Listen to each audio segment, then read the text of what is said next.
How do you replace a guy like Deebo who could give you so much from that spot? It's always tough, but we got plenty of guys that are, great athletes that are explosive playmakers, and we got to find that guy. Obviously Brian being back as a punt returner is a benefit. We're going to keep competing there and finding more guys, but got to find a kick returner. There's no doubt about it, and we're doing that this spring, working through it. We did a live rep on Saturday. We'll do another one this Saturday, and so by next September we'll have one. But no, we're excited. Is there one guy who's standing out as your number one? There's a couple guys. I think A.J. Turner's a guy that's doing a good job. Shi Smith's doing a good job. Rico can always go back there. Brian can always go back there. Josh Van, the guy. So there's names.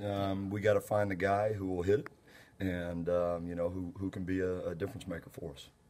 Well, how did you kind of grade Sherrod Green's first year as a starter, and what does he kind of have to work on through this offseason? We got to just be more consistent as a group. That's the bottom line. Whether it's you're talking about Sherrod or TJ or anybody. We were very inconsistent as a group as linebackers, and we got to do that because Sherrod, TJ, they made a handful of plays and did a lot of good things for us, but.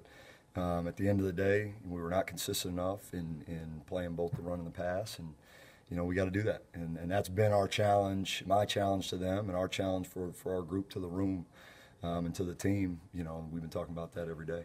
Were you surprised by TJ's inconsistency, given his veteran status and what y'all I know think of him? No, I think TJ unfortunately was working through some injuries that he battled throughout the year, and. Just had some mental inconsistencies. I think that he's obviously put in a lot of work this offseason. We're healthy. He's not doing anything this spring, and he's put a lot of time in, which is a blessing of this new facility in the meeting room and working on the mental part of the game with me by himself, with the group, on their own. So. We're investing the time so that doesn't happen again. Is that something he had not done well enough in the past? He had, but all young players, that's the hardest transition. It's one of the biggest transitions from high school to college is the amount of time and the amount of investment that it takes, off the field. There's a 20-hour rule, right? There's only so much time you can do on the field, but there's so much more to the game, and that's where we got to raise our level, off the field. So who do you got working as your holder these days? Joseph Charles working at it. I think that's something for him as he wants to go to that next level as a punter that you got to be able to prove that you can both hold and kick off. So he's putting a lot of time into it. Obviously, as a specialist group, they can get a lot of work and a lot of time together, so it's natural. Bailey Hart's been a guy. Michael Ullman's been a guy. Obviously we got to replace Danny, and there's some names that are working on it.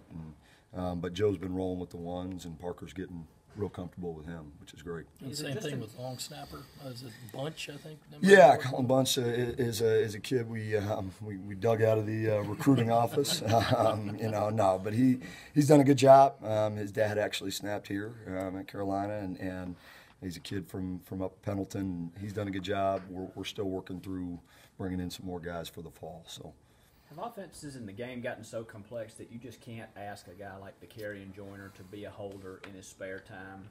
It's got to be somewhat natural for a guy, and I think part of it is hey man, I got to coach. I'm investing a lot of time into being the quarterback, and you can't pull him and out of those and there's some inconsistency. I got to get warmed up. If it's pre-practice, I got to do some things after practice. So that's hard as a quarterback doing it, and the other part is just a kind of a natural.